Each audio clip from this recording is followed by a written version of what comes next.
डिंडोरी जिला मुख्यालय की कृषि उपज मंडी में सरपंच महासंघ डिंडोरी के बैनर तले जिले भर के सरपंच अपनी मांगों को लेकर एकत्रित हुए और विस्तृत चर्चा की।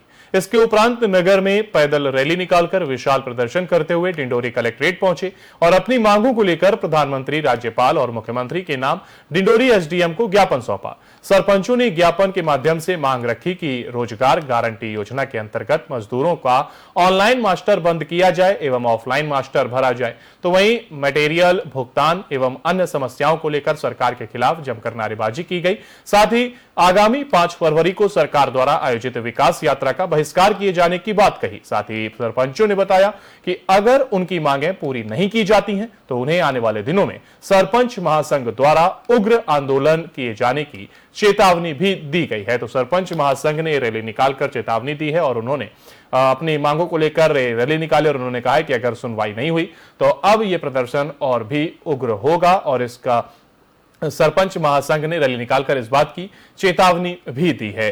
अपनी मांगों को लेकर प्रधानमंत्री, राज्यपाल और मुख्यमंत्री के नाम डिंडोरी एसडीएम को यह ज्ञापन सरपंच महासंघ ने सौंपा है। साथ ही सरपंचों ने ज्ञापन के माध्यम से मांग रखी है कि रोजगार की जो गारंटी है योजना के अंतर्गत मजदूरों का ऑनलाइन जो मास्टर है उसको बंद किया जाए और ऑफलाइन मास्टर भरा जाए। मटेरियल भुगतान एवं अन्य समस्याओं को लेकर के भी सरकार के खिलाफ जमकर नारेबाजी की गई और आगामी 5 फरवरी को सरकार द्वारा आयोजित विकास यात्रा का बहिष्कार भी किए जाने की बात इसमें रखी गई है।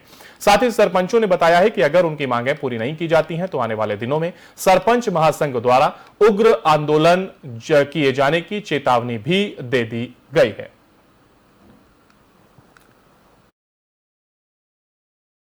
आज हमने ज्ञापन दिया है सम्मानीय अपने अनुभागीय अधिकारी को।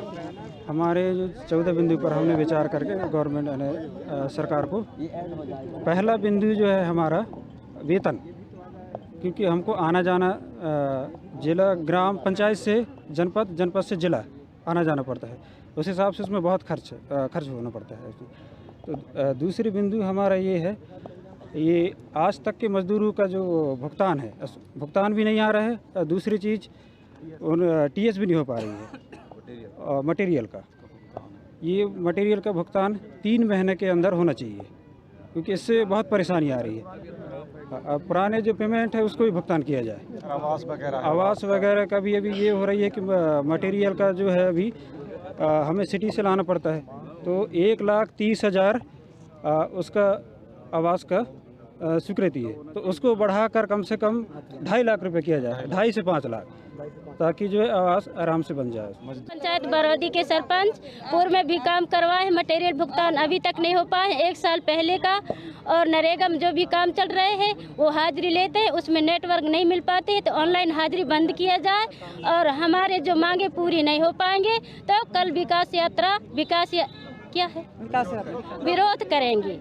मेरा कौशल्या नाम है और मैं पूर्व में भी सरपंच रह चुकी हूँ और अभी भी सरपंच हूँ। मैं जो निर्माण कार्य में पूर्व में कराई थी, मैं अभी तक उसका मटेरियल पेमेंट नहीं हो पा रहा है और ना ही अभी मेरी पंचायत में तो ऑनलाइन की समस्या के कारण, नेटवर्क की समस्या के कारण अभी बिल्कुल मास्टर जारी नहीं हो रहे हैं और ना ही ऑनलाइन से हाजिरी डल पा रहा है। इसलिए मेरी ग्राम पंचायत में अभी काम पूरा बंद है।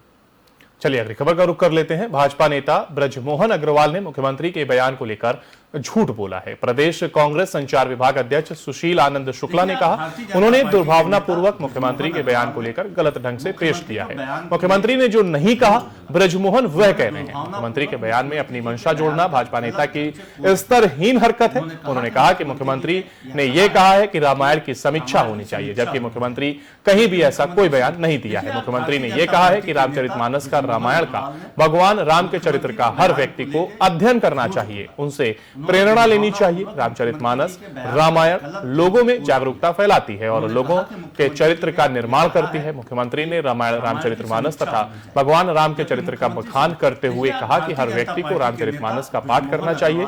ब्रजमोहन अग्रवाल और भाजपा के नेता सत्ता हाथ से जाने के बाद बौखला गए हैं और अपना मानसिक संतुलन खो बैठे हैं। गलत बयानबाजी करके निम्न स्तर की राजनीति की जा रही है। रामायण की समीक्षा होनी चाहिए, जबकि मुख्यमंत्री से देखिए आज भारतीय जनता पार्टी के नेता ब्रजमोहन अग्रवाल ने मुख्यमंत्री के बयान को लेकर झूठ बोला। उन्होंने दुर्भावनापूर्वक मुख्यमंत्री जी के बयान का गलत ढंग से कोट किया। उन्होंने कहा कि मुख्यमंत्री जी ने यह कहा है कि रामायण की समीक्षा होनी चाहिए, जबकि मुख्यमंत्री श्री भूपेश बघेल ने कहीं पर भी ऐसा कोई बयान नहीं दिया है।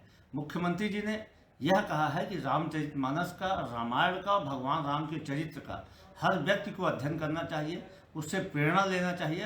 रामचरितमानस, रामायण यह लोगों में जागरूकता फैलाती है, लोगों के चरित्र का निर्माण करती है।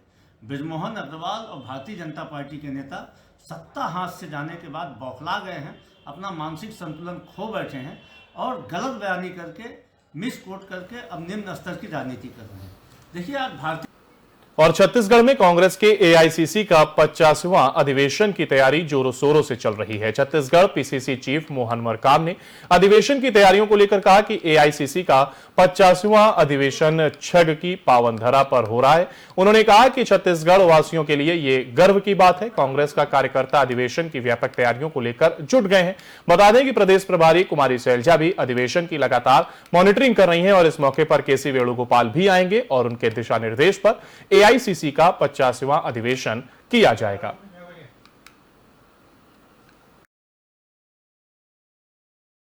भारतीय कांग्रेस कमेटी का 50वां अधिवेशन छत्तीसगढ़ की पावन धरा रायपुर में हो रहा है। हम छत्तीसगढ़ वासियों के लिए सौभाग्य की बात है। आज़ादी के बाद पहली बार छत्तीसगढ़ में हो रहा है, तो हम उसकी व्यापक तैयारियों को लेकर जुट गए हैं। आदरणीय शैलजा मैम जी, जो हमारी प्रभारी हैं, लगातार मॉनिटरिंग कर रही है। कल आदरणीय केसी वेणुगोपाल साहब भी आएंगे और उनके दिशा निर्देशन में एआईसीसी का 50वां राष्ट्रीय अधिवेशन की व्यापक तैयारियां भारतीय कांग्रेस। और इसी के साथ मध्य प्रदेश और छत्तीसगढ़ से जुड़ी हुई खबरों में फिलहाल के लिए इतना ही। बाकी की तमाम अपडेट के लिए और अपने शहर से जुड़ी तमाम छोटी बड़ी जानकारी को जानने के लिए आप लगातार बने रहिए एफएम न्यूज के साथ। नमस्कार।